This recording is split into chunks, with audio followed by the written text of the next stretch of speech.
ver bien, estoy en modo presentación. Perfecto. Muchas gracias, buenas noches con todos. Espero que se encuentren bien. Bueno, en esta tercera sesión vamos a ver un tema muy interesante que es la gestión financiera y presupuestaria en la administración pública. Es un tema interesante que nos va a llevar a ver la responsabilidad del Estado que el Estado debe realizar para poder ser más eficiente y eficaz. Lo vimos en la primera clase, eficiente y eficaz para el uso de recursos. Los recursos que no solamente son financieros. Muchos dicen que los recursos son únicamente financieros, es muchas cosas más. Los recursos es más que eso. Pero bueno, en este caso nos va a tomar uno de los recursos más, no sé si problemáticos, pero los problemas mayores, aunque los recursos humanos son los problemas más complejos, pero esos recursos económicos siempre uno trata de estar muy atento a cómo se emplean. ¿Cuál es el objetivo de esta sesión? El objetivo de esta sesión es, como dice la diapositiva, dotar de herramientas prácticas para la elaboración y control eficiente del presupuesto público. Obviamente que esta es su versión preliminar, ¿no? O sea, vamos a intentar de introducir esta información de la mejor manera para que todos ustedes tengan una gran idea de lo que se trata el presupuesto público, el famoso presupuesto público. Va a ser un poco de presupuestos por resultados y otras cosas más que seguramente en el desarrollo de esta exposición magistral vamos a tener, ¿no? En esta sesión vamos a tener. Bueno, pero finalmente, ¿qué es el presupuesto público? Es lo que nos tiene siempre en condición. Vamos a ver qué nos dice.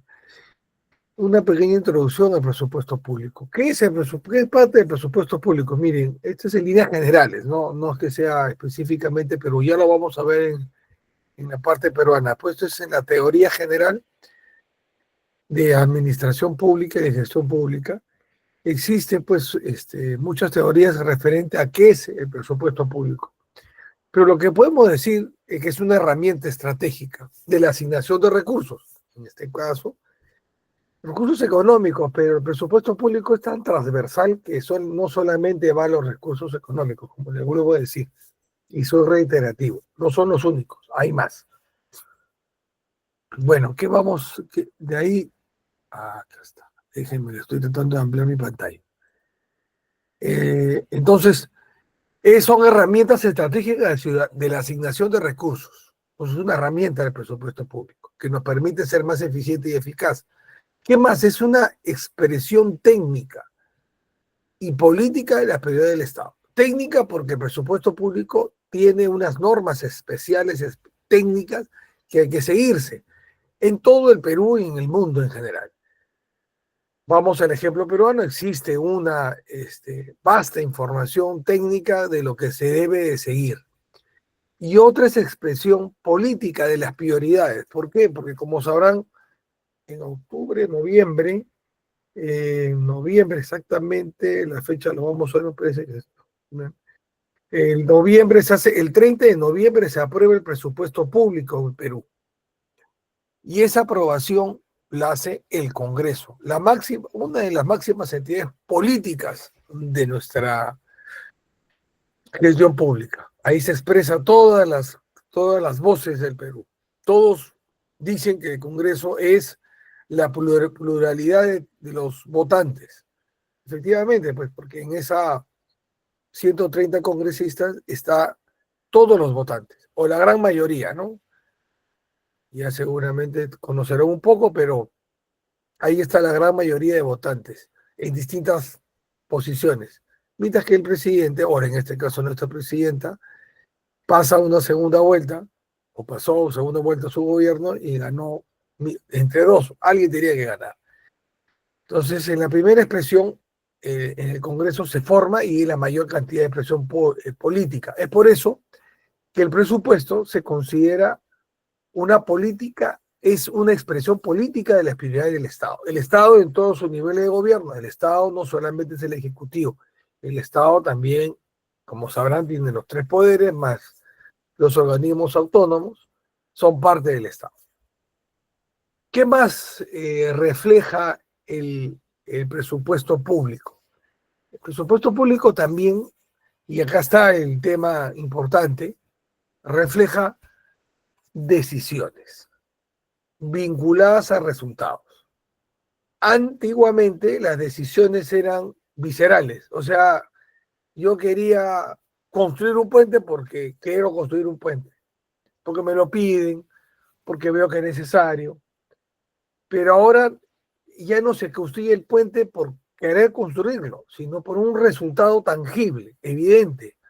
¿Cuál es el resultado? La comunicación. O sea, si yo no busco construir un puente, invertir o presupuestar el tesoro público, los recursos económicos públicos para construir un puente, sino busco dar una solución, un resultado, la comunicación. Entonces ya no solamente es construir el puente, sino qué resultado del puente. Quizás construir un puente, como ha habido muchos casos, en lugares que pasa que la población está muy alejado de las poblaciones, unas poblaciones y no lo usan.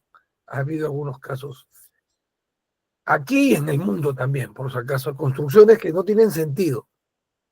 Entonces esas construcciones que no tienen sentido se planifican. Así como lo hemos visto en las 2 sesiones anteriores, se planifica a través, valga la redundancia, de la planificación estratégica. Pero bueno, en el caso del presupuesto público, lo que busca es reflejar decisiones vinculadas a resultados. Un resultado no es el puente, un resultado es lo que da el puente, la comunicación, el traslado, la accesibilidad. Invertir en un colegio, presupuestar la construcción de un colegio o dar mayor cantidad de profesores en el sector público, en el sector de educación, no es el hecho de contratar a más personas que seguramente lo necesitarán o construir más colegios que evidentemente necesitamos. El resultado es la educación, mejora la educación. ¿Quién mejora? Los ciudadanos, que es el fin que vimos en las anteriores ponencias. El fin, los resultados es lo que se necesita. Entonces el presupuesto busca vincular resultados. Es una premisa que uno de ellas debe de tener. No crean de que porque compran papel en el ministerio, el presupuesto es para comprar papel. No, no. El presupuesto es para hacer gestión. ¿Cómo hacer gestión? Con documentación. Ahora estamos tratando, yo estoy trabajando en el Ministerio de Defensa, estamos tratando de evitar el uso de papel a través del gobierno electrónico, que está muy de moda. Antes era imposible pensar de que los trámites iban a ser digitales. La inversión en tecnología hace la accesibilidad. La inversión, el presupuesto en invertir en nueva tecnología, o sea, gastar dinero en internet, en programas de alta complejidad, no es el hecho de avanzar en eso, sino el resultado final. ¿Qué resultado? Acceso a la información. Entonces, para llegar a eso existe una cadena de valor, que lo vimos en el ciclo pasado, en la sesión pasada. Pero el presupuesto en sí busca ese resultado. O sea, no es gastar dinero por gastar. Se tiene que buscar un resultado. Y con esa idea deben de quedarse, espero, durante todo el desarrollo de esta sesión. Pero vamos a ver cómo este presupuesto se articula o se vincula dentro del sector. ¿Qué dice la teoría? La teoría, o por lo menos las buenas prácticas, nos indican de que siempre existe este circulito que está cortadito. Existen unas etapas del ciclo. Hay unas etapas. Y la etapa principal, la que se inicia todo, son los anteproyectos y la programación multianual. Los anteproyectos son anteproyectos, el PEI y el POI, Plan Estratégico Institucional y el Plan Operativo Institucional. El PEI es el planeamiento. Yo como quiero lograr algo. Y el POI es el Planeamiento Operativo Institucional, de donde le cae el PIA, el plan inicial, el presupuesto inicial de apertura. Esos nombrecitos son los nombres que se manejan dentro del sector, dentro del Estado, de la gente, en todos lados. ¿Eh? Nadie se escapa de eso. Ni el BCR, ni la municipalidad más lejana de nuestro querido Perú se libra de esto. Siempre digo anteproyecto. ¿Por qué ponemos anteproyecto? Porque debemos de gastar en algo que deseemos obtener. Entonces, ¿y esto cómo va? Me dirán, esto se alinea, se engrana con la planificación estratégica, que es lo que vimos anteriormente. Yo planeo hacia el futuro, quiero lograr algo al futuro, quiero estar de mejor forma. Hago un análisis estratégico, determino esto, lo que quiero hacer al 2030. Ah, perfecto. Entonces, eso que vas a llegar al 2030, ¿cómo lo vas a lograr? Con recursos. Y entre ellos, el que es ese más escaso, es el recurso económico. Y entonces esa anteproyectos, que son el POI, el PEI, el POI y el PIA, que son los nombres muy, muy usados en la administración pública, se articulan con los PSEN, los planes estratégicos sectoriales, multianuales. ¿Por qué multianual? La programación multianual permite economía de escala o permite una proyección más detallada de lo que se quiere gastar.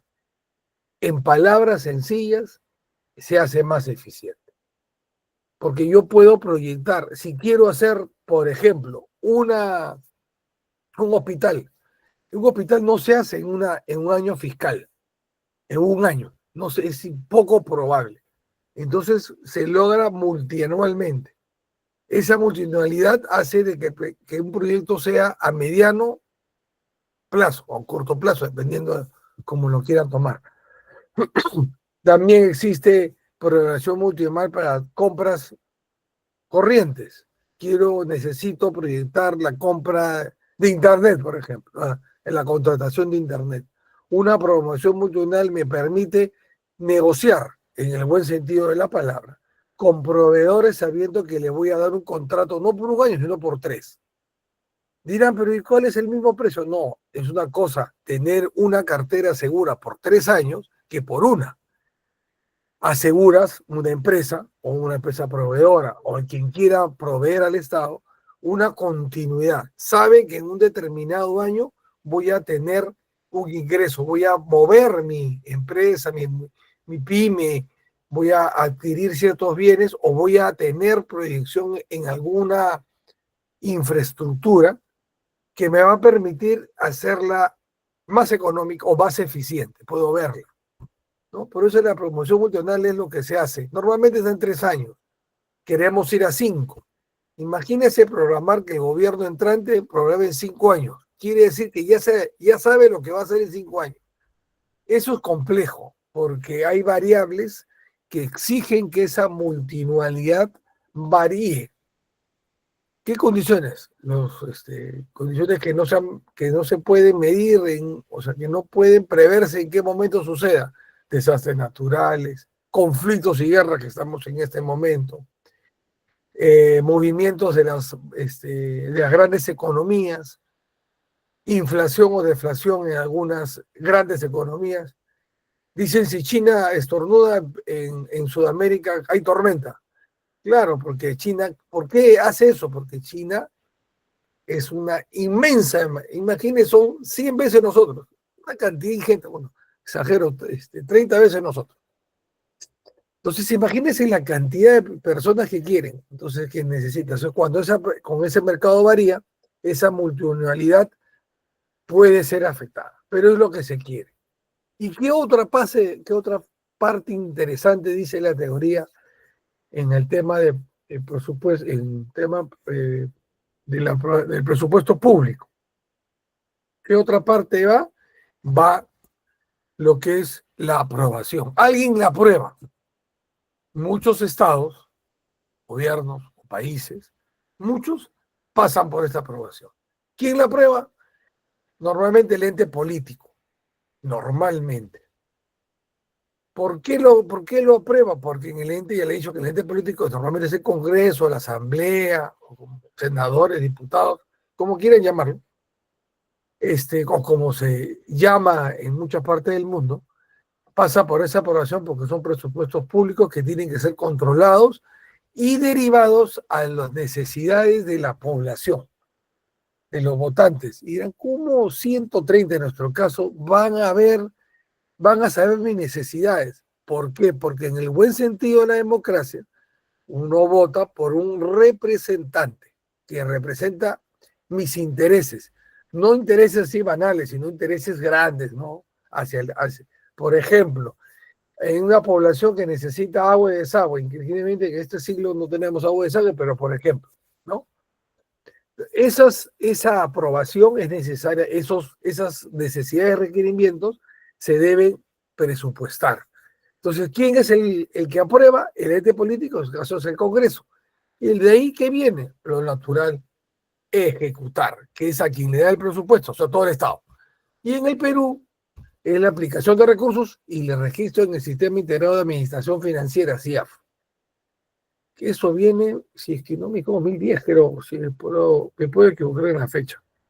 Pero el famoso CIAF es un método de poder alinear o poder prever de que los presupuestos estén enfocados a resultados.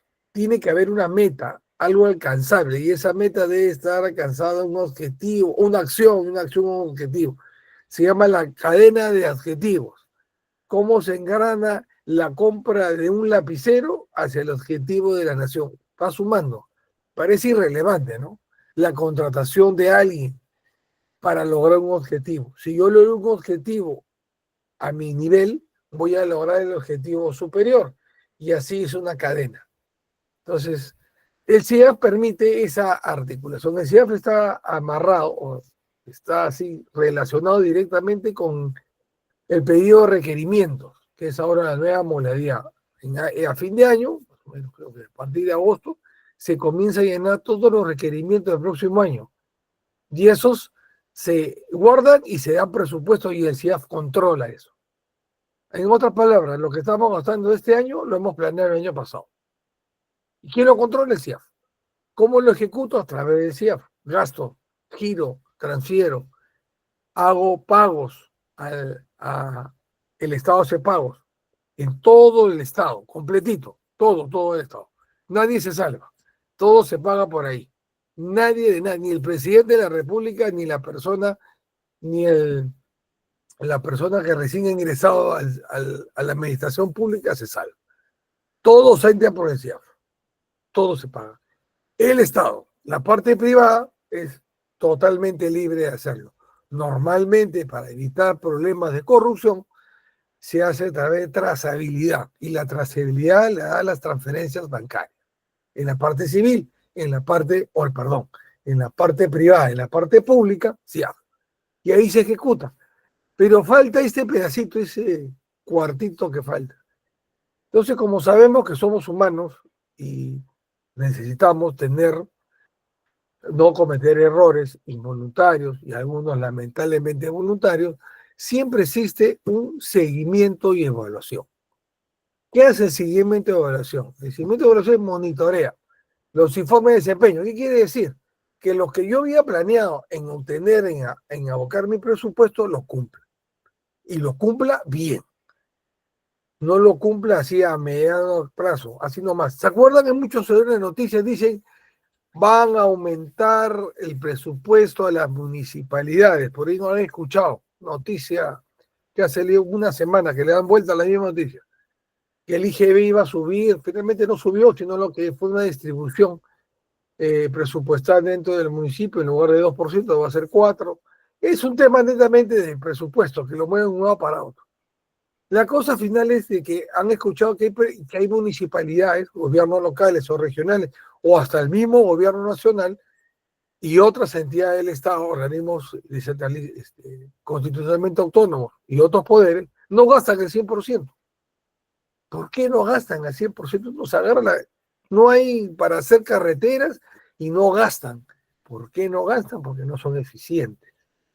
Porque si te entrabas por nuestros temas burocráticos que a veces nos impiden continuar. Pero bueno, La idea es que existe un control de eso y el desempeño es básico.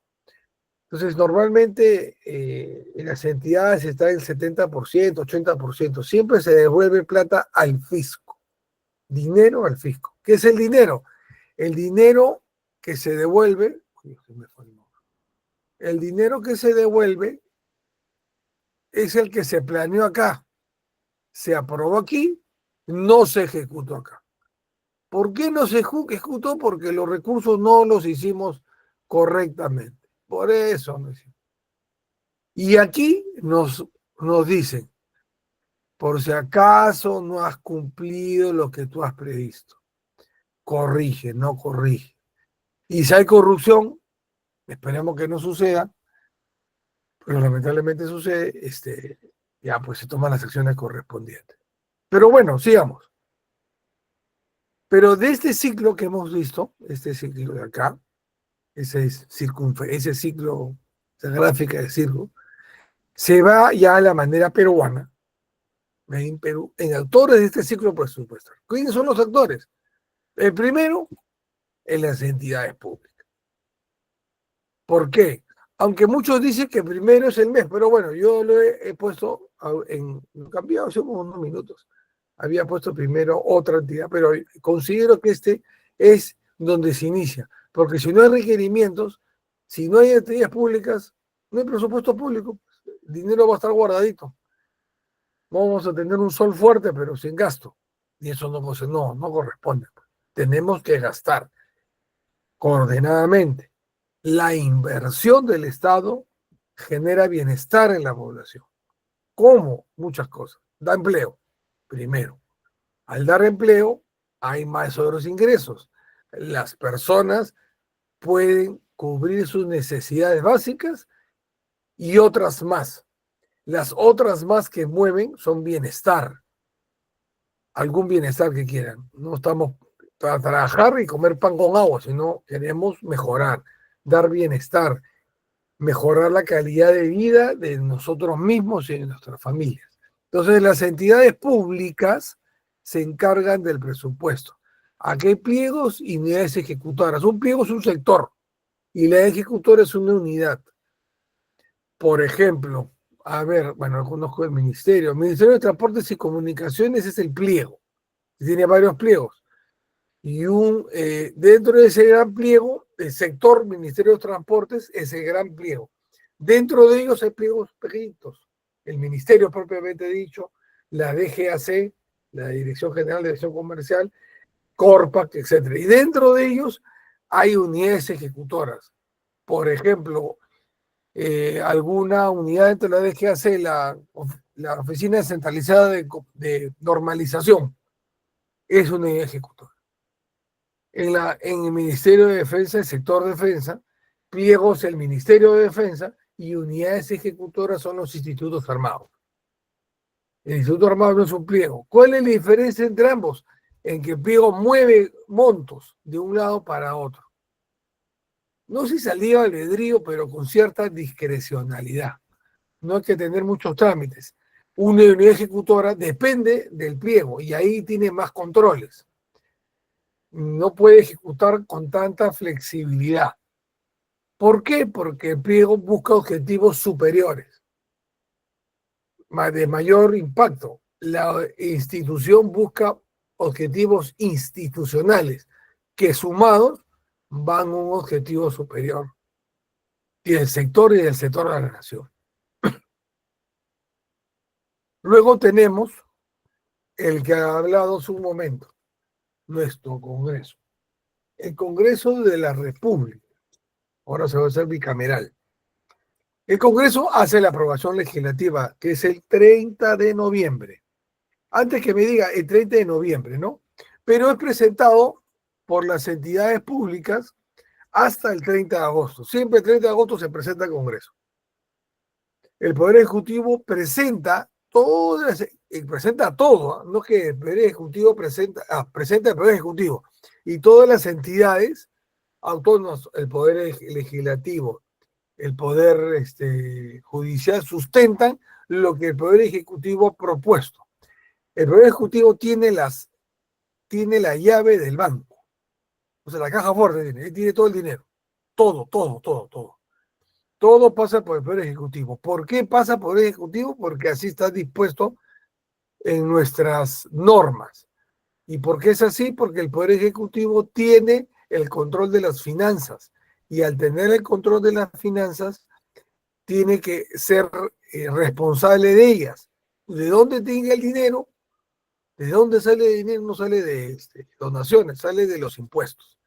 El impuesto está asociado al Poder Ejecutivo, que se controla. Por eso que el Poder Ejecutivo recoge todo y de ahí distribuye según los requerimientos de las entidades públicas.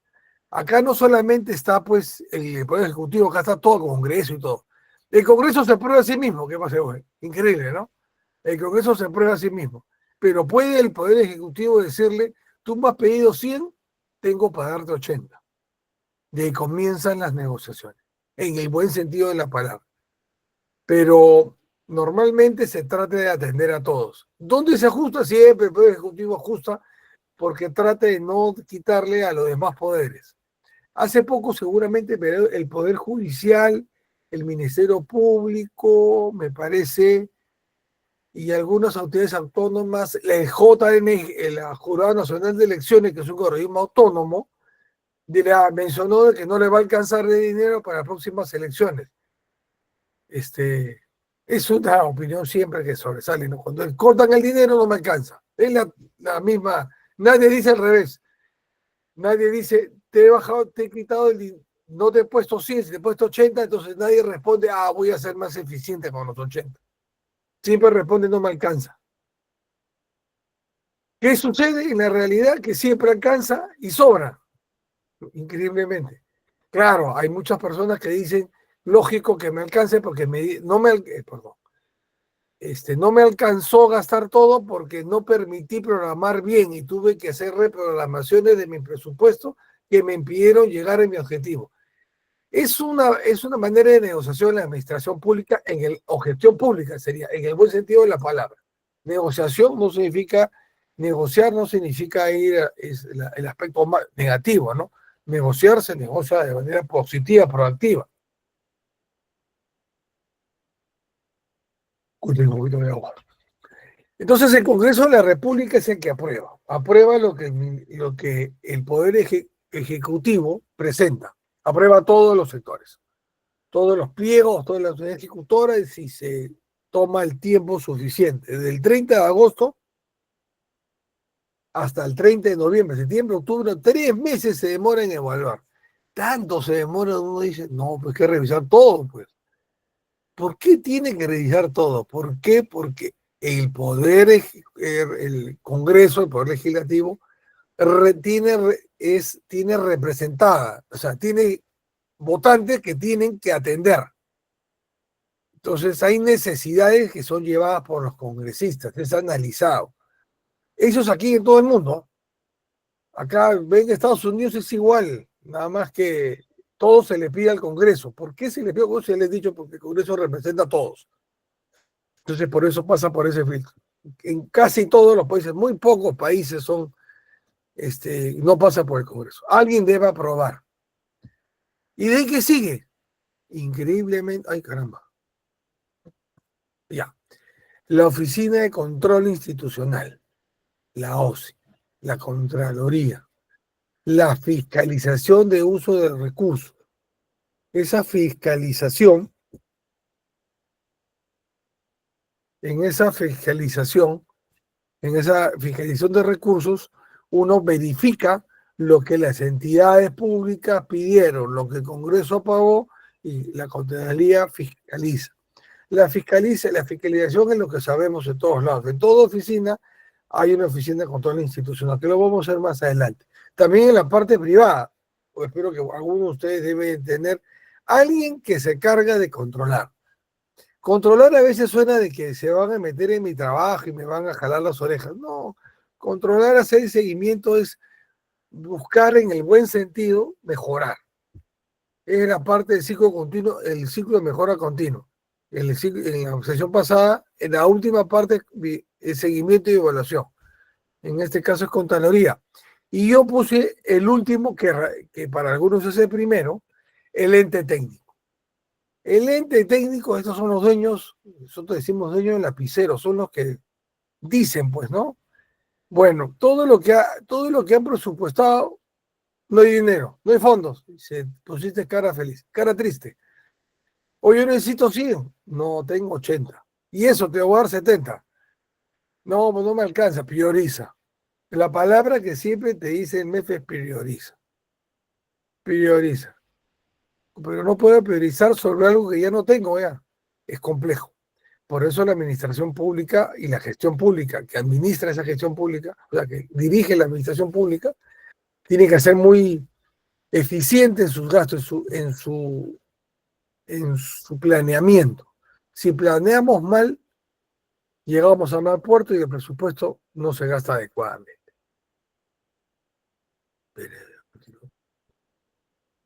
¿Qué más tenemos? ¿Qué vinculación existe entre la planificación, el presupuesto y el control? Lo que acabamos de ver. Ese ciclo lo vamos a ver en forma vertical. ¿Cómo hice eso? Bueno, un poquito de imaginación. La planificación. Ahí está el famoso PI y POI. Y PIA, ¿no? Que es el presupuesto inicial de apertura. El PI es planeamiento. Voy a gastar, o sea, voy a decir, voy a hacer esto, esto, esto.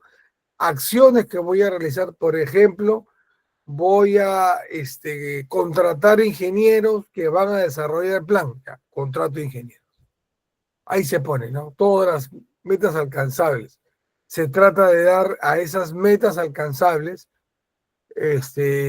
montos. Normalmente en el presupuesto, no se los mencioné, se los mencioné en este momento, en el presupuesto siempre existen tres cosas importantes, que es en la parte física, la parte financiera y luego tiene la parte legal, ¿no? El cumplimiento de las normas. La parte legal es los planes. La parte financiera es cómo se gasta, cómo gasto. La parte física es el bien y la parte legal es si cumple las normas. Construyo un puente y el aeropuerto, ya, construyo un aeropuerto para cambiar de puente. Construyo un aeropuerto. El aeropuerto tiene, la meta física es el aeropuerto. La meta financiera o el financiamiento, meta financiera es los montos que costó el aeropuerto. El aeropuerto sale por pasecitos, por años. Este año gasto 100, el otro año 100 y el tercer año 100. Suma el presupuesto 300. Las metas financieras son esos cada 100, esos avances que están relacionados al avance físico de la obra. Y las metas normativas o las normas hay que seguirlas.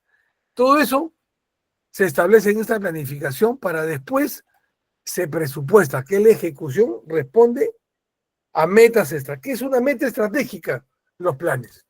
Una meta estratégica son los resultados, lo que yo quiero lograr, ¿no? Quiero lograr esto y aquello. Ah, perfecto. Si quieres lograr esto y aquello, tengo que determinar qué hacer. Y esa determinación se establece en metas. Entonces, el presupuesto es la ejecución que responde a una meta. En otras palabras, el presupuesto logra un resultado. Esa meta estratégica es un resultado.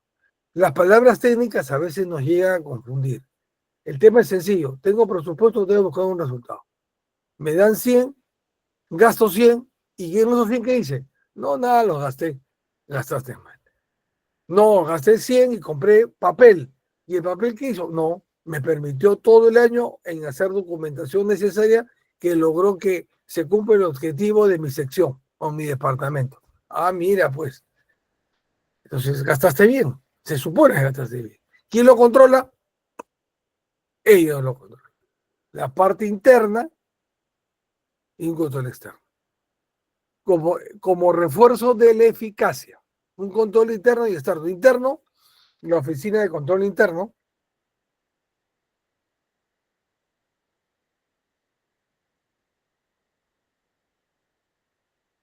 Perdón, disculpen. La oficina de control interno y el control externo. El control interno, las oficinas internas que están en todos lados.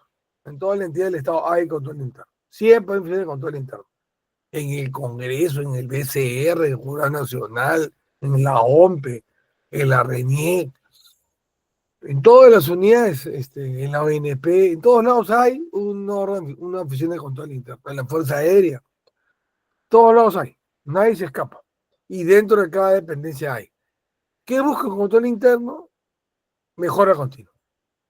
Que los errores que has podido cometer o los aciertos, porque a veces dice, el cordón interno nunca me felicita porque hice algo bueno. No, sí felicita. Y esas felicitaciones suman mucho, son muy apreciadas en la gestión pública, en la administración pública, perdón. Y los controles externos es de Contraloría. Esos son los más acuciosos. Ya vienen con otro enfoque más holístico. La Contraloría, valga la redundancia, controla la oficina de control interno. ¿Y qué buscan? La eficacia. La eficacia, que es eficiencia más, la eficacia, que eficiencia como es eficiente, eficaz y eficiente, ¿no? Hay que ser eficiente, eficaz, perdón, hay que ser eficaz, gastar bien, no gastar haciendo más. Pero bueno, sigamos.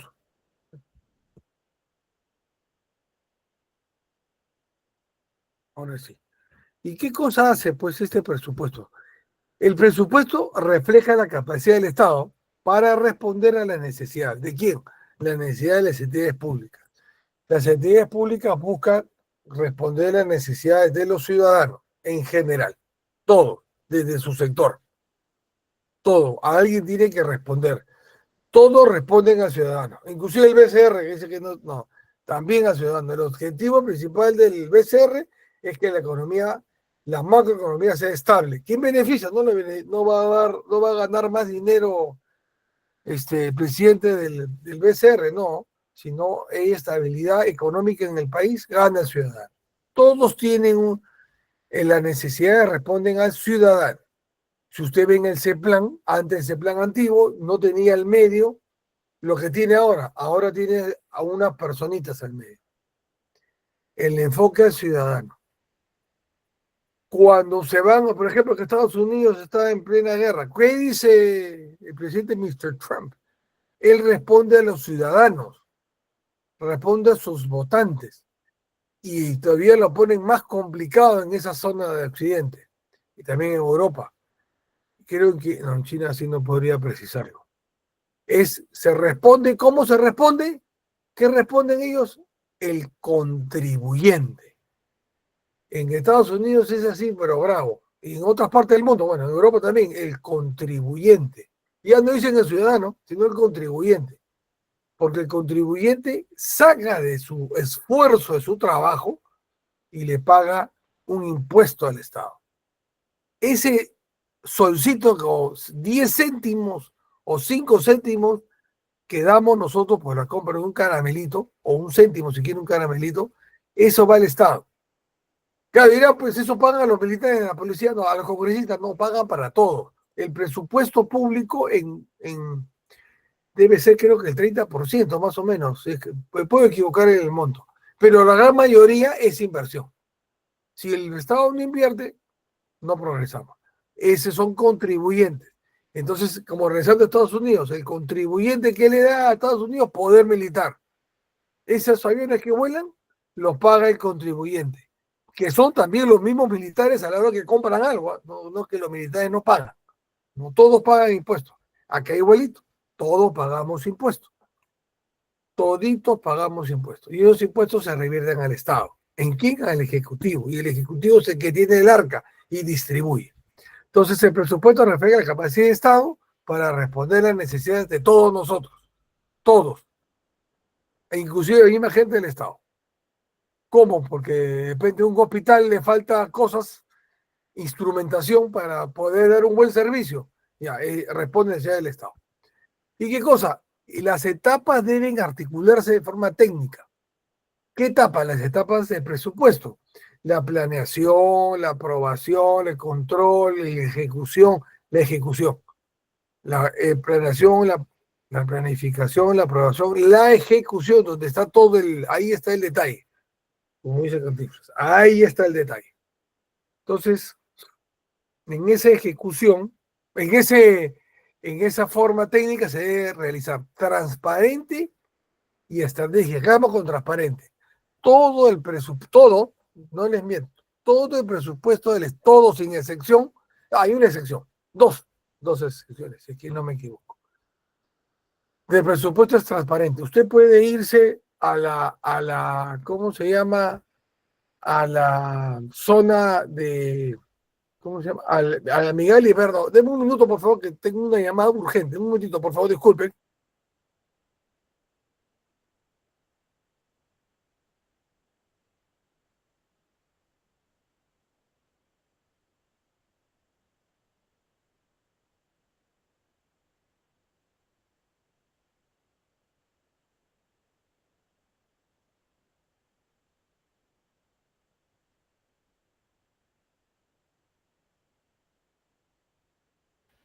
Disculpen ustedes que era mi nieto.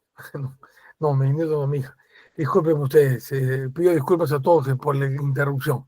Regresando, entonces, el presupuesto refleja la capacidad del Estado para responder a las necesidades. Eso es básico. Y finalmente transparente, todo se puede transparentar. Usted puede ver el presupuesto de todo, con excepción de dos, del de seguridad, de defensa y el de seguridad. ¿Por qué no? Y quiero ver cuánto gastan los militares en comprar armamento. O la policía en comprar municiones o no sé qué más. Porque son temas sensibles. La seguridad y la defensa, per se, son temas que son secretos. Entonces, pero ustedes, cualquier ciudadano, puede pedir la información, la solicita. Si le responden que es secreto o del Estado y la necesitan, la tienen que pedir a través de un juez. Porque tiene que ser fundamental y la pueden ver ahí. No la pueden divulgar, etcétera, etcétera. Finalmente, todo el mundo va a poder ver todo. Pero el presupuesto, inteligencia, por ejemplo, es totalmente secreta. Hay por supuesto que no se ven, pero en Amigal le ven todo. Cuánto gastan, qué gastan, por qué gastan, cuánto se demoran, cuánto gastaron. La transparencia y estratégica, la parte estratégica la parte estratégica se refiere a la que debe presentar a resultados importantes, porque si no hay resultados importantes, se quedan estratégicas. Estratégica siempre está, asócienlo al resultado de impacto al final, ese resultado que el ciudadano está contento, ese. Entonces aquí sale algo de detalle. Ay, caramba. Aquí. ¿Qué cosa sale? Esto acá. Una buena gestión presupuestaria se construye con evidencia y responsabilidad. Evidencia quiere decir con resultados. Y responsabilidad porque somos responsables en gastar bien y logramos el objetivo. Acá estaríamos nosotros. El objetivo, que son los objetivos del Estado. Y así pues ese presupuesto. Entonces nosotros lo que queremos tener es resultados. Y ahí nace el famoso presupuesto por resultado que se tiene un lustro, 10 años. A ver, déjame un poquito más, creo. Me puedo equivocar en la fecha, como le digo, a veces las fechas son esquivas para mí. Pero sí hay este presupuesto. Sí hay, ese ya viene de años. Alguien se le ocurrió y dijo, oye, no vamos a gastar por gastar, porque antes se gastaba por gastar, ¿eh? Eso se lo aseguro. Gastaba porque ya, pues, y hay 100. ¿Ya en qué gastamos? Así era, se reunían todos. Oye, ¿en qué gastamos? No, que falta arreglar la puerta. Ya arregla la puerta. ¿Sabes una cosa? Mi computadora está viejita, hay que cambiarla. Ya cámbiala. Y después tocaban la puerta y la computadora funcionaba, pero el servicio que brindaban era más malo. Uy, ¿verdad? Tenemos que dar un servicio. Bueno, dele un poquito más al servicio. Eso no es así. Ahora ha cambiado. Primero es el resultado, lo que quiero dar. Entonces nace el presupuesto por resultado. Salúdenlo. ¿Eh? El insumo, oiga este puntadito, el insumo al resultado. Pasa por una actividad, pasa por un producto, pasa por un resultado. El papel, digamos, el papel no, el combustible permite mover la maquinaria produce algún producto del Estado y el resultado es tener ciudadanos felices. Así funciona gráficamente. El tema es un poco más complejo. Si ustedes quieren ahondar en tema, es facilito. Ponen MEF, presupuesto por resultado, y les sale unos 5 a 6 documentos. Hay un documento que se llama creo que hay inclusive video ahí, pero hay tutoriales. Es sencillo entenderlo. La cosa es estar sentado y metido en eso, porque son tantos números. Yo no tengo espero que ustedes seguramente deben tener, yo no tengo esa competencia, no la he desarrollado mucho en temas contables. Sí sé lo que es, puedo dirigir eso, porque conozco, pero no soy metido en los detalles, porque hay que saber amarrar esos presupuestos. Mi expertise está en planear todo. Pero este presupuesto de resultados se conoce. ¿Qué dice? Dice asignación basada en evidencia.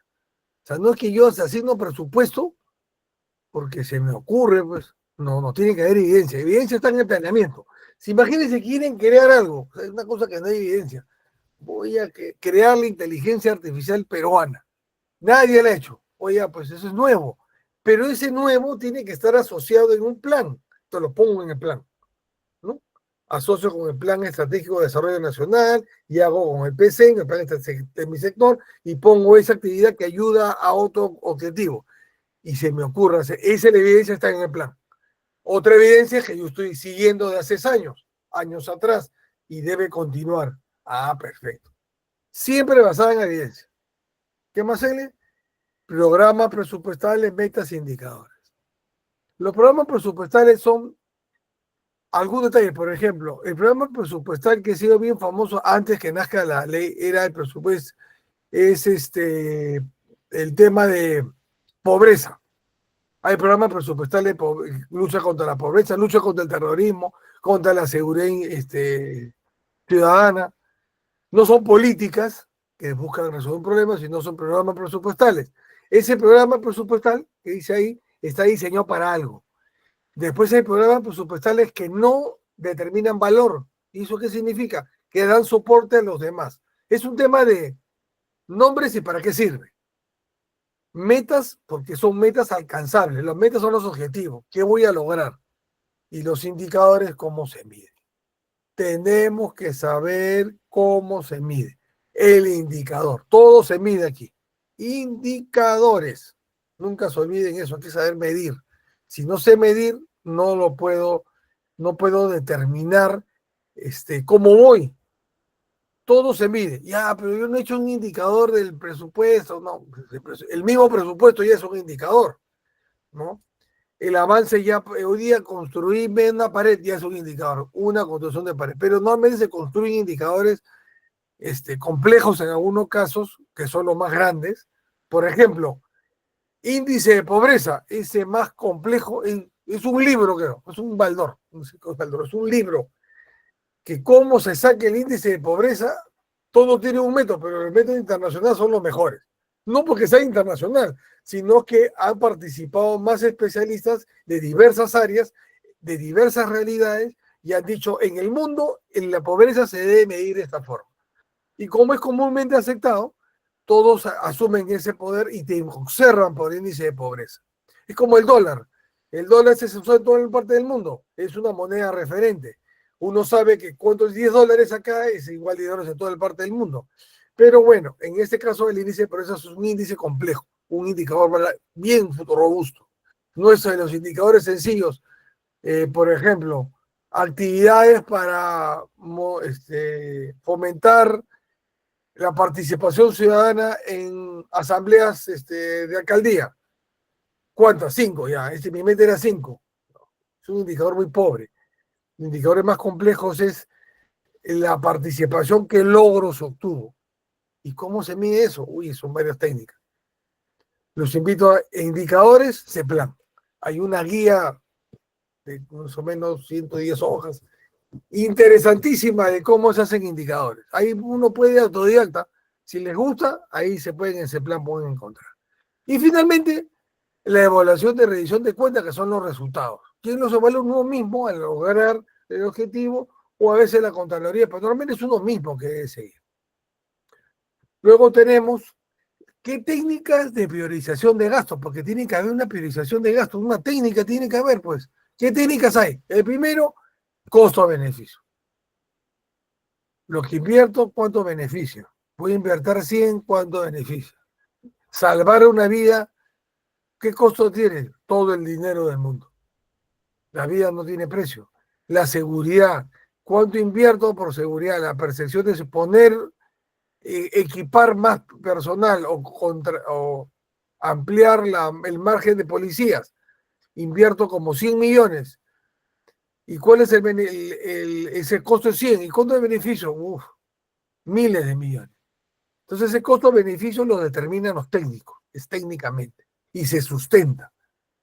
Voy a decir, no, yo comprar papel, para mí es el costo 100 y el beneficio 1000, no tienes que sustentarlo. ¿Cómo así? Pues entonces hay sustento. Pero la apreciación del gasto es costo-beneficio. A veces el costo es elevadísimo, pero el beneficio es muchísimo más.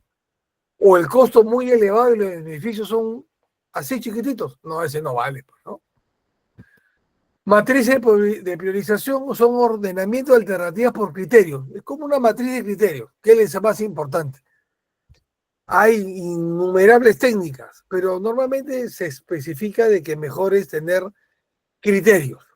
Los criterios son evaluados y a los expertos, van a los expertos, ¿sabes? Me dice, un experto es una persona que tiene experiencia en el tema, en el rubro, ha estudiado, tiene competencias y además tiene experiencia. Competencia con experiencia. Y lo vuelve experto. Esos expertos permiten tener algunos criterios que pueden ayudar a los criterios. La matriz siempre, hacer matrices siempre es recomendable. Y el marco, no creo que se vea ahí, marco de gasto multianual es proyección de gastos a mediano y largo plazo. Lo que le indiqué, siempre hay que priorizar a mediano y largo plazo. Ayuda mejor, o sea, permite ordenarse. Es como si ustedes van a decir, bueno, este año voy a tratar de gastar 100 cada mes y acá el próximo año también igual, esto me va a permitir ahorrar tanto, ese ahorro lo voy a invertir, tanto ahorrito que tengo, me puedo adquirir algo que yo requiero, alguna cosa que siempre he querido tener, desde la movilidad hasta un viaje de bienestar, porque sientes que te lo mereces. Por supuesto, la vida es una sola, la vida es one way, un sola vida. No hay vuelta de regreso. No existe eso, ¿no? Entonces hay que disfrutar la vida. Hay muchas maneras de disfrutarla. Escuchando una clase con ustedes es una manera de disfrutar. Cultivándose también, escuchando esto. Entonces, esa proyección de gasto mediano en el largo plazo permite eso, proyectar. Y gasto multianual permite eso. Luego tenemos el control, vamos a ver, el control de gasto y la sostenibilidad fiscal. ¿Qué quiere decir esto? Eso se escuchó que hay reglas fiscales. ¿Qué quiere decir? Que las reglas fiscales es el término de que yo no debo de gastar más allá de lo que yo tengo. Entonces necesitamos que cada sol que el presupuesto que genere dé el mayor valor posible al ciudadano. Eso es lo que quiero. Entonces el control fiscal me permite tener eso, o sea, no desbalancearme, no tener temas, hacer gastos no prioritarios, ¿no? El límite del déficit fiscal. ¿Cuánto el déficit fiscal significa? Que yo, por ejemplo, voy a pensar que el Estado piensa que va a recoger 100 millones o 100 de impuestos y no llega, pues no pagamos impuestos. Le sacamos la vuelta al Estado. Entonces el Estado tiene que endeudarse y ese déficit fiscal debe ser controlado. En la época del paz descanse expresidente Alan García, el déficit fiscal no tenía números, ya que no sabía, había que darle vuelta a los números en el mundo. Era tan exagero, ¿no? Pero era tan tanto el déficit fiscal que lo que hacían era imprimir monedas. Entonces decía, me falta 100, ahí imprime 100. Y cada vez que imprimía subía las cosas. Era una locura. Ahora no existe eso. Hay mucho control del presupuesto y las reglas fiscales son importantes.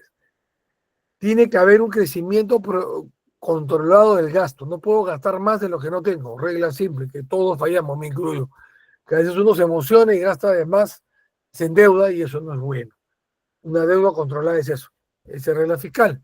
Luego tenemos la revisión periódica de los gastos. No hay que, tenemos que tener, eliminar los programas que son ineficientes. Los gastos ineficientes son los gastos que hay que evitar, pues gastos en que de repente hay municipalidades que le da 100 y gasta 20, 3, hace 5 años, o no le des tanto, pues. O de repente necesita los 100 y no sabe gastarlo. Entonces ahí es otro tema. Hay que darle personal para que sepa gastar. Hay algo. O cosas que son superfluas. No digan seguridad porque eso no es superfluo. La seguridad es básica. Y eso, para los que son no creyentes, no dice que gastar en defensa es a veces un gasto y no es una inversión. Vean la realidad actual en el mundo y verán que no es así. No es lo prioritario. Lo prioritario desde mi punto de vista, siendo militario hace muchos años, es la educación y la salud. Sin salud, como decía mi Santa Madre, no se puede salvar. Y la educación es el pilar para seguir adelante. Tenemos mejores gente preparada, pero los gastos superfluos, la revisión gasta, que lo que se no se está gastando mal, o se está gastando menos también, o se está gastando de más, se están endeudando, etcétera, etcétera, puede haber. Y lo que, esta palabrita que de repente les va a sonar un poco militar, pero es disciplina fiscal, aunque la disciplina no es netamente militar, es de todo. Disciplina fiscal con garantía de eficiencia. ¿Qué quiere decir? Yo tener unas reglas fiscales muy buenas me permite, o sea, la disciplina me permite seguir las reglas, ¿no? Estas reglas, estas disciplinas fiscal como garantía de la eficiencia, estas reglas cumplirlas, es lo que tenemos ahora en nuestro BCR, garantía y en el Ministerio de Economía y Finanzas, mal que bien, están ahí, ¿no? Sigamos. Veamos ahora cómo se optimiza el gasto. ¿Cómo es la optimización del gasto? Optimizar no es gastar menos, es gastar mejor. Quédense con esta palabra. Optimizar no es gastar menos, es gastar mejor. Así, lo voy a repetir.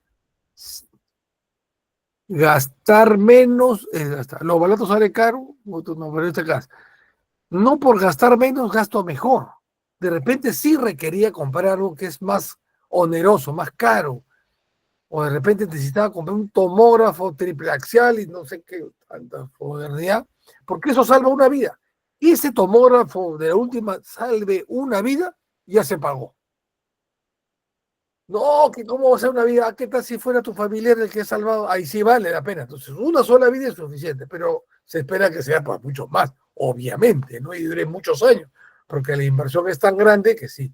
Pero a veces inversión en salud, en tecnología de salud, o salud pública es bien caro, porque ahorita está el tomógrafo triple axial que tiene visión por todos lados y el próximo año sale uno mucho mejor, que salva más rápido vidas. Uy, hay que comprar el otro y comienzas a suena.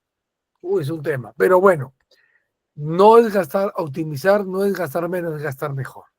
Y en la gráfica bien claro, el valor público es igual al gasto que se da.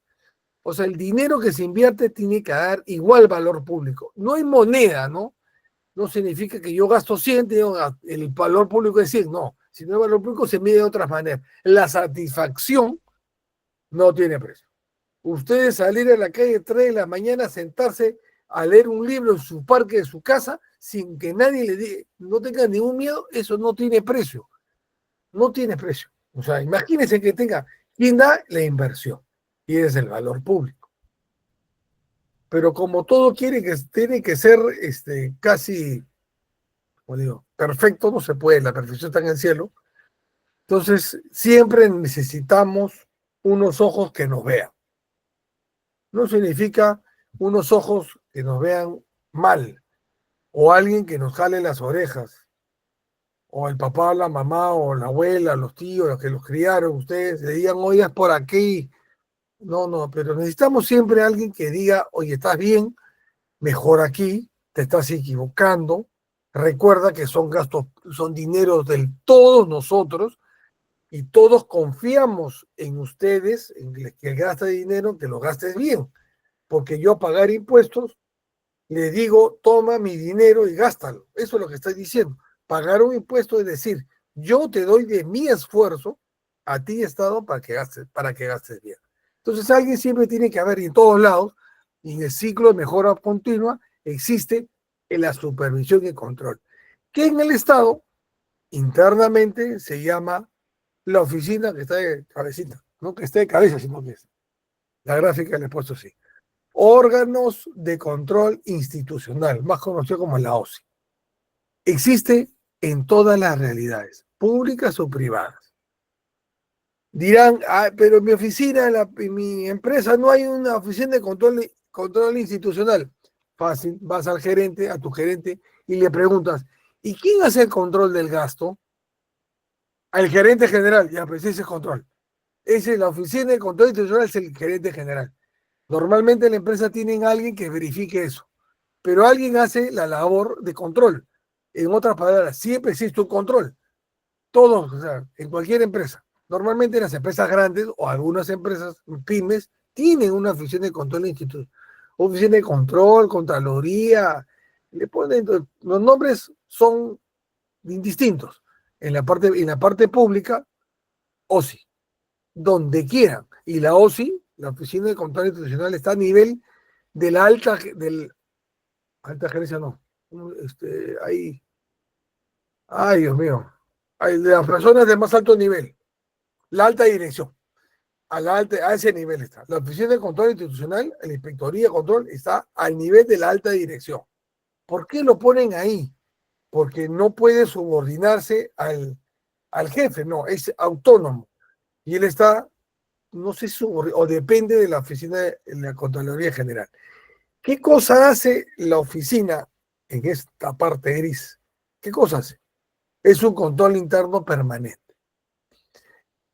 Claro, mucha gente dice, oye, permanentemente me controlan, no me dejan avanzar. Ahí está el problema de que a veces los gastos no son eficientes por el temor a la Contraloría.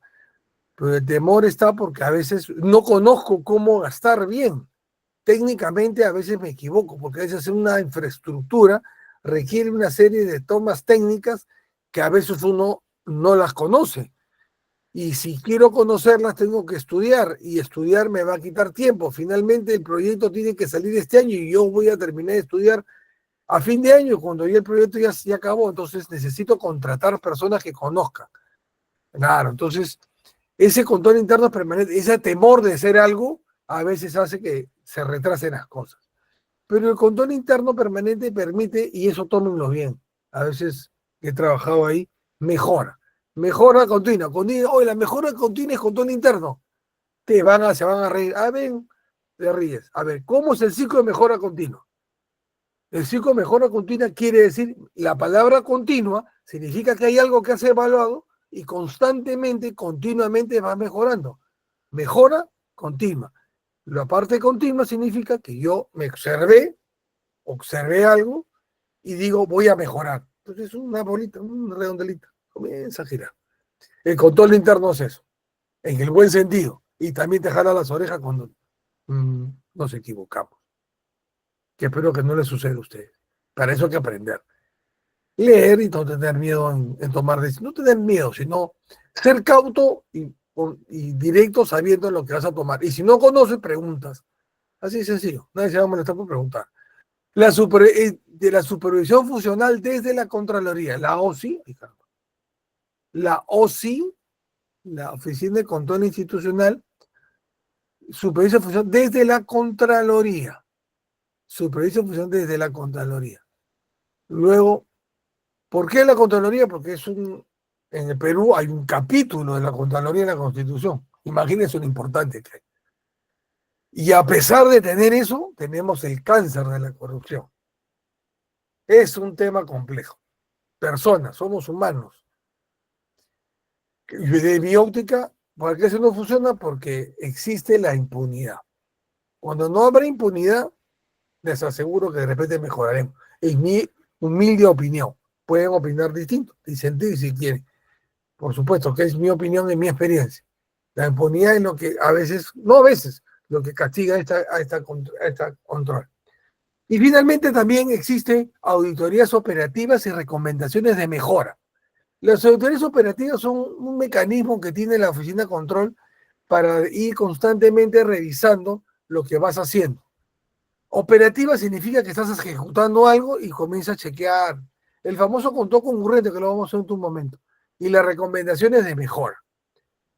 El peor término que usa la Contraloría es hallazgo. Cuando dicen hallazgo, uy, ya metí la pata. Y ahí sí tiene un hallazgo, está asociado a una sanción administrativa, o por lo menos te va a llegar te equivocaste, hasta el más alto grado, que es penal, ¿no? Que eso sí, no se le recomienda a nadie. No lleguen a eso. Nadie va a llegar a eso, mucho. Y acá está la Contraloría. Siempre le pregunté al Contralor hace años, a Chac, ¿qué significaba esto? Me dije, esto de acá es como el yin y el yang. siempre hay que estar constantemente verificando. Pero si alguien conoce la heráldica de esto, lo invito a revisarla para que conozca un poco. La Contraloría General de la República. Porque es parte del presupuesto público. O sea, estamos dando un capítulo aparte del presupuesto público. Ya hemos gastado todo, ya estamos felices, pero hay Contraloría, porque son presupuestos públicos. Presupuestos públicos. ¿Qué cosa hace? La auditoría, hay una auditoría interna, igualito, externa y control concurrente, la famoso control concurrente y la sanción lamentable. Que el control concurrente que yo te acompaño en el desarrollo de tu actividad, de lo que estás haciendo, en el presupuesto, acompaño en la ejecución del presupuesto. Luego tenemos esa control concurrente está asociada con sanciones lamentables, que es lo que le digo, alguien se equivoca, hay que corregir, es necesario a veces sancionar para evidenciar la falla, porque si no me sancionan, crean impunidad. A mí a él no le pasó nada, a mí tampoco.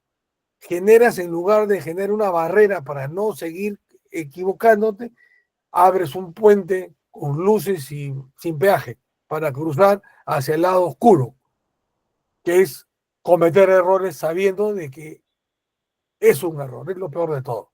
Eso se llama corrupción, en todos los niveles.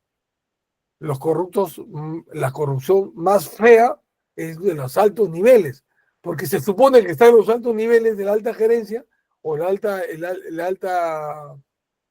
gerencia, y se me fue otra vez, la alta dirección, son personas que conocen, ¿no? Es como yo que soy general, imagínate un general que cometa corrupción, qué vergüenza. Hemos estado avergonzados, por supuesto, pues una persona que conoce cómo estar. Entonces no debe suceder eso. Ustedes jamás deben permitir que ese cáncer les llegue. Por supuesto que absolutamente debe ser tentador. Claro, las necesidades son tantas que a veces uno comete ese error. No lo cometan porque manchan lo más importante que yo le digo a mis compañeros y a los alumnos que he tenido la gran oportunidad de dictar cátedra. ¿Sabe lo que más se mancha? Una parte, su apellido. Manchan su nombre y su apellido para toda su vida. Por algunos soles que no se los van a llevar en el mundo. No se los van a llevar al cielo. O al infierno, bueno, al cielo. ¿Ya? Entonces eso no hay que hacerlo. Entonces hay que evitar la sanción. Pero la Contraloría está para observarte, para controlar concurrentemente contigo y para lamentablemente sancionar. Espero que nunca suceda. Tiene autonomía funcional y constitucional. Es más autónomo, es tan autónomo como la Presidenta de la República. Ahorita alguien escribió. A ver, es autónoma, completamente autónoma, no debe a nadie. En lo que sí hay un tema de check and balance, se llama eso, de controles. ¿Quién lo nombra? El Congreso, propuesta del Ejecutivo. O sea, bueno, el Ejecutivo lo propone, una terna, y el Congreso lo elige. Ahí, ¿por qué el Ejecutivo y el Congreso? Porque ahí, señores, nosotros estamos ahí representados. En el Poder Ejecutivo, en la figura presidencial y en los 130 congresistas, esas 131 personas, nosotros la elegimos. Y a 133 porque hubo vicepresidentes. De a 131 ahorita. Lo elegimos nosotros los hemos elegido, ellos nos han elegido. Y ellos eligen al Contralor, porque le hemos dado esa responsabilidad. Si eligen mal, ya, pues, ¿qué vamos a hacer? No espero que no sea. Por eso son funcionalmente autónomos. No le deben a nadie. Si se equivocan, el Congreso lo saca. ¡Ping! Al Contralor. Que ya pasó una vez. A un tristemente célebre Contralor. Por un error, según él, y para el Congreso, según un delito que nunca pasó nada, creo, hasta ahora. No estoy seguro.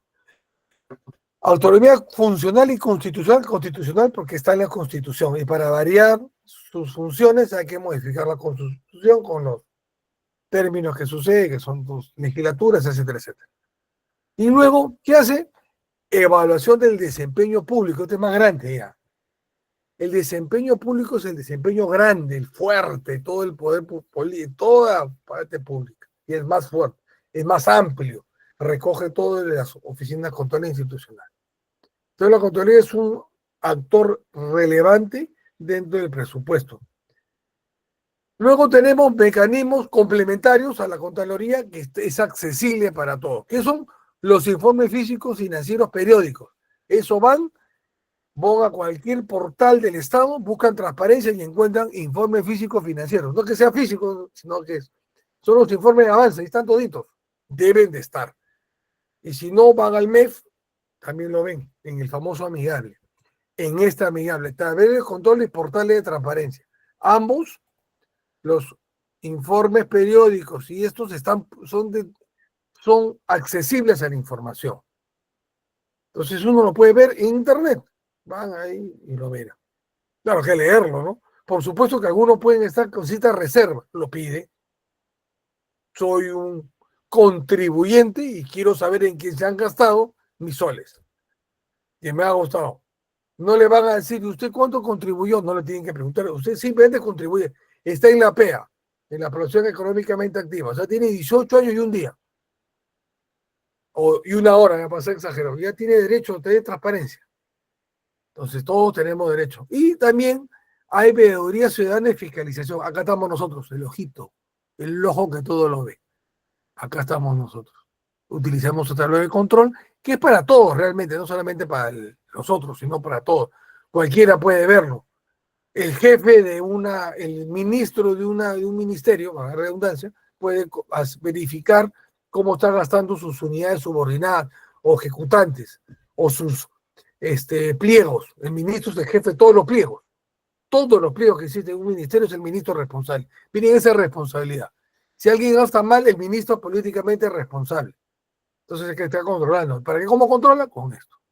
Otra manera de control son los informes, que son un poquito más tediosos, se pueden leer, de repente se les pide a alguien o a un especialista que los lea y le da un resumen. Luego, ¿okay? Ya. En esta parte, como les digo, ya estamos acabando para poder resolver algunas preguntas que tengan. Hemos podido avanzar un poco más rápido de lo normal. Gracias. Este tema es interesante. Uno puede ahondar en muchos más temas, pero siempre el presupuesto determina ciertas cosas, ¿no? Ya como cierre de la sesión, vamos a determinar, me quedo con frases importantes, ¿no?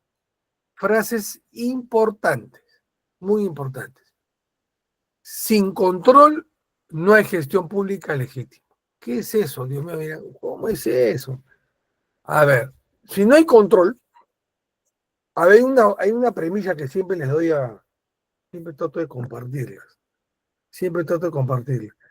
Sin control no se puede gestionar lo que no se conoce. No se puede controlar lo que no se conoce. Tú no puedes controlar algo que no conozcas. Entonces, si no conozco, ¿cómo controlo? Para controlar necesito conocer. Y lo que dice acá, y como no puedo controlar, la gestión pública no es legítima. Esa es una manera de conocimiento. O en la parte legal, en la parte de Usartaña en este momento. Si no hubiera un control, la gestión pública no es legítima. ¿Por qué es tan fuerte mi frase? O la frase que estoy presentando.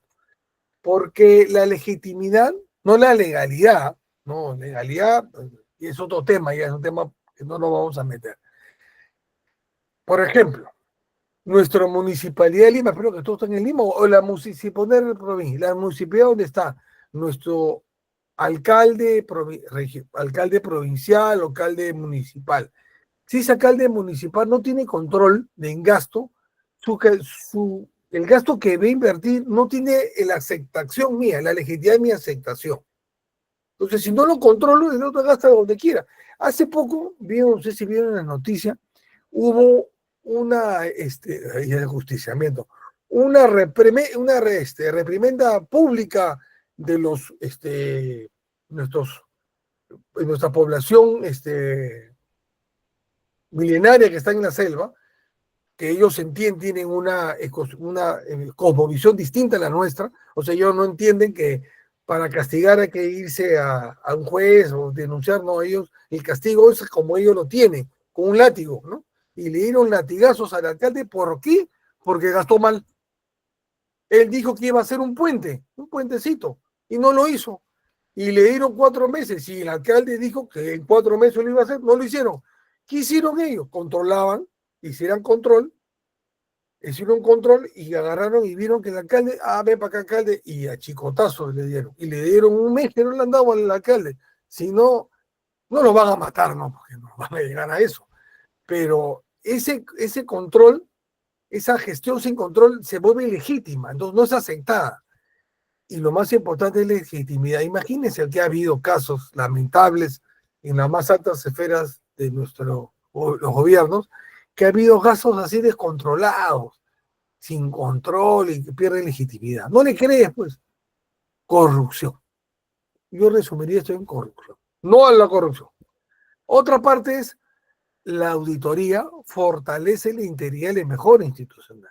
Claro, pues auditar no significa que yo estoy mirándome a cada rato, sino esa capacidad de trazabilidad que yo tengo. ¿Sabes una cosa? Mírame cómo estoy, me va a fortalecer, voy a ser más creíble, más legítimo, mi integridad como administrador público dentro de la gestión pública es fuerte, me van a creer y me va a mejorar lo que me he equivocado en hacer.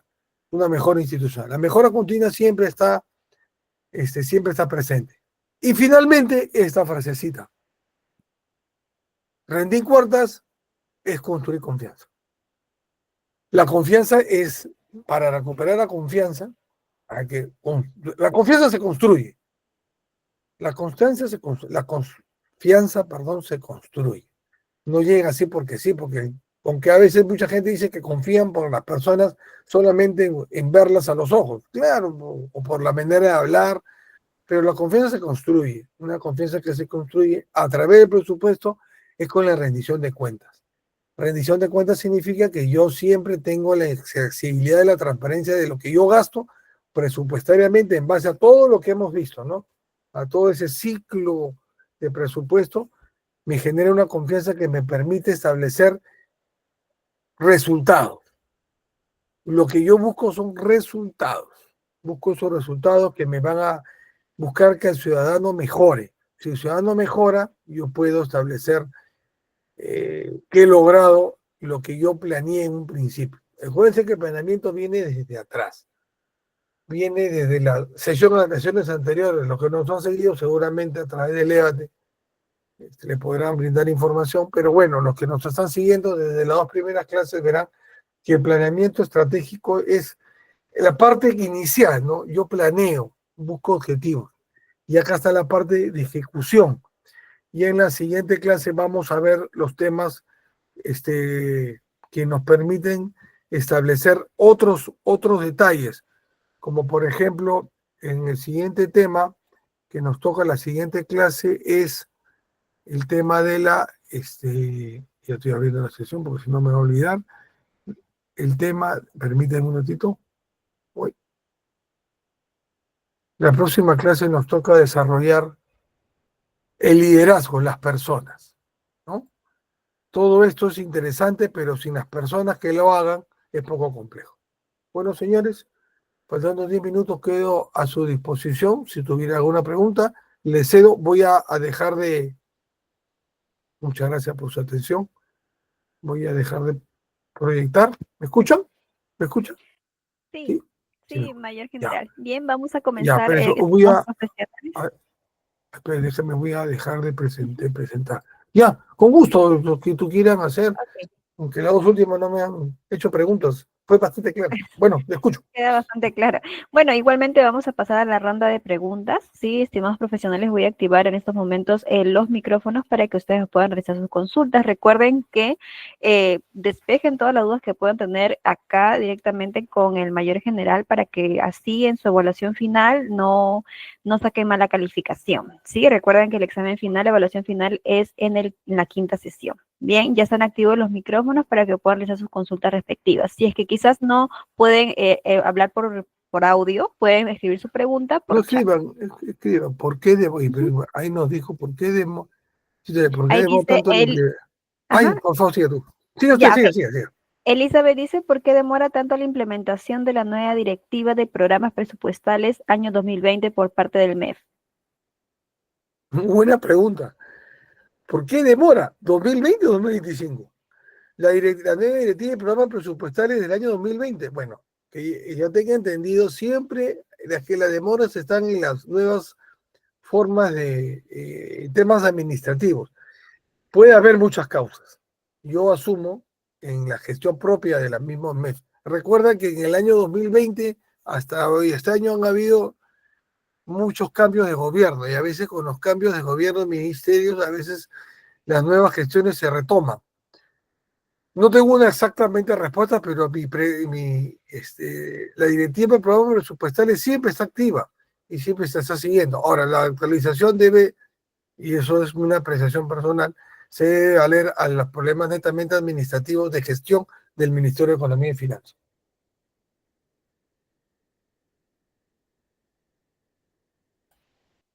Otra pregunta. ¿Algún otro profesional que tenga alguna otra consulta? Elizabeth dice muchas gracias.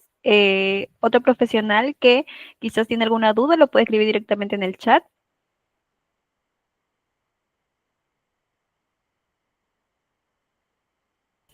Bien, estimado mayor general, creo que ha quedado todo claro por parte de los profesionales. Le damos las gracias el día de hoy por la sesión de hoy y ya nos estaríamos viendo en la próxima sesión que es el día miércoles 25. ¿Sí? Muchas gracias, mayor general, estimados profesionales, de igual manera, muchas gracias por la participación el día de hoy. El enlace de asistencia yo lo he enviado mediante el chat, pueden hacer clic directamente ahí y también lo voy a enviar por el grupo de WhatsApp. Asimismo, les recuerdo que la grabación de esta clase va a estar disponible el día de mañana en su aula virtual y también lo voy a compartir mediante su grupo de WhatsApp para que puedan reforzarlo. ¿Ok? Asimismo, también les informo a profesionales que aún sigue disponible la certificación oficial avalada por el Ministerio de Trabajo y Promoción del Empleo, que es con el valor promocional de 89,90. Para que puedan acceder a ella, si es que desean así, pueden comunicarse al número de Elevate Perú. ¿Ok? Gracias nuevamente por su atención y compromiso. Nos vemos en la próxima sesión. Nos vemos, hasta luego. Gracias. Dije, Armando.